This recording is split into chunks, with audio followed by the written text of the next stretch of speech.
Very big piece of breaking news coming in here on India Today's coverage. Ukraine is all set to receive 70 frontline fighter aircraft from the European Union. Ukraine's Air Force will be receiving 16 MiG-29s and 14 Sukhoi-25s from Bulgaria. Poland will be providing 28 MiG-29 fighters and Slovakia will be providing 12 MiG-29 fighters. So big boost to Ukraine's air defense. Remember, airspace is completely closed. A lot of air power has already been used so far in the various attacks. We've seen the use of drones as well. And now Bulgaria, Poland, Slovakia lining up to send their fighter aircraft to Ukraine. Remember, just to clarify, this is not, Akshita, about these aircraft coming in to fight for Ukraine. They're sending these aircraft to Ukraine.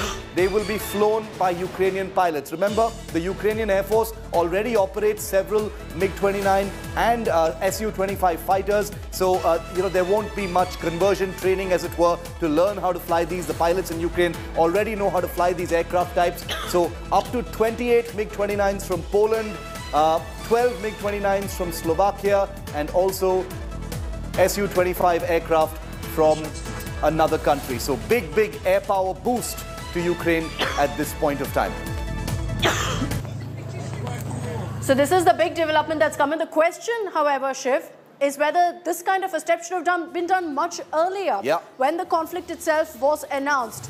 5 days on the 6th day, the European Union is stepping in here. And of course, there will be questions also, Shiv, on what this will mean with regards to Russia's air fleet as well. Does this mean that this will provide Ukraine a fighting chance against Russia? Or considering the kind of ammunition, air ammunition that Russia has, does Ukraine stand a chance with this kind of provisions being given? And realistically speaking, Shiv, yes, this is a big move. Poland, Slovakia, Bulgaria all stepping in. But like I mentioned, 6 days after, is it too late is the question. Is it too late is perhaps the first question, and you're right to ask that, Akshita, because at this point of time, I think NATO has wisened up to the idea that if giving Putin a bloody nose will make him rethink if this entire invasion, if this entire military operation can be protracted. Let's get some pictures of those MiG-29s and aircraft on air. The pictures we have on our screens right now are of the ground attack. But the breaking news that we're getting to you is about the air power boost, the huge injection of air power that Ukraine is about to get. It's the latest in what has been a long slew of external help that Ukraine is getting.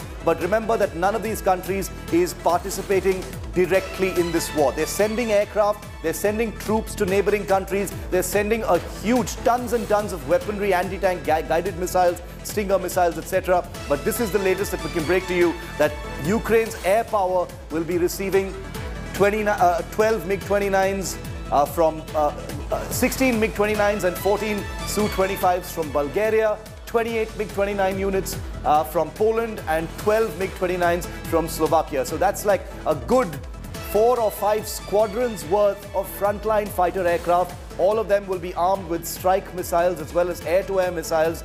Very crucial, very valuable, precious, Akshita, for the air defense of Ukraine. Remember, Ukraine has been saying to NATO, please give us an air defense umbrella.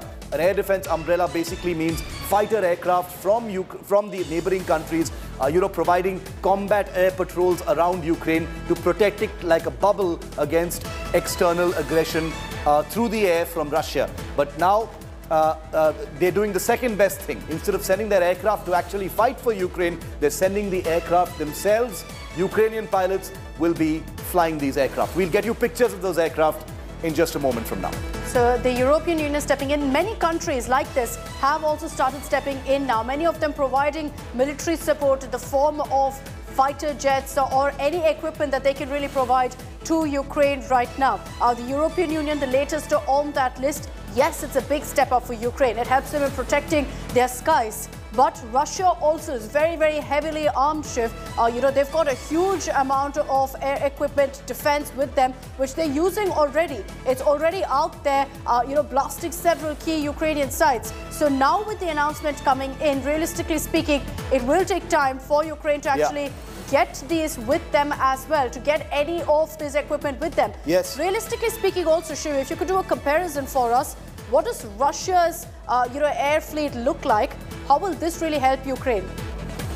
Okay, so the Russian Air Force obviously is a much more powerful Air Force than the Ukrainian Air Force. Ukraine's is obviously much smaller. If you actually look at the different things that okay, we've got data now of the various items that the West has so far sent in for the defense of Ukraine. 15,000 troops have been sent in from the United States into Europe. 350 extra troops have been sent in from Germany and Lithuania into Lithuania. 6 fighter jets have already come in from Romania.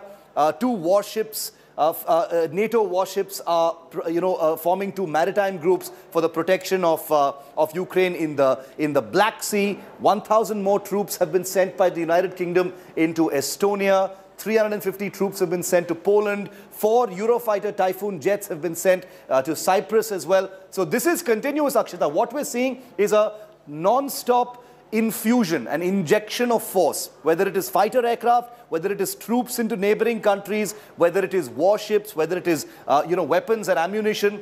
All those things are coming in, but very crucial to note here, Akshita, none of these means boots on the ground in Ukraine. This is about external action, external ammunition and aircraft, but not a single boot on the ground. And they were hesitant to do this in the last many days. Absolutely. Now perhaps waking up to the fact that Ukraine is putting up a fight.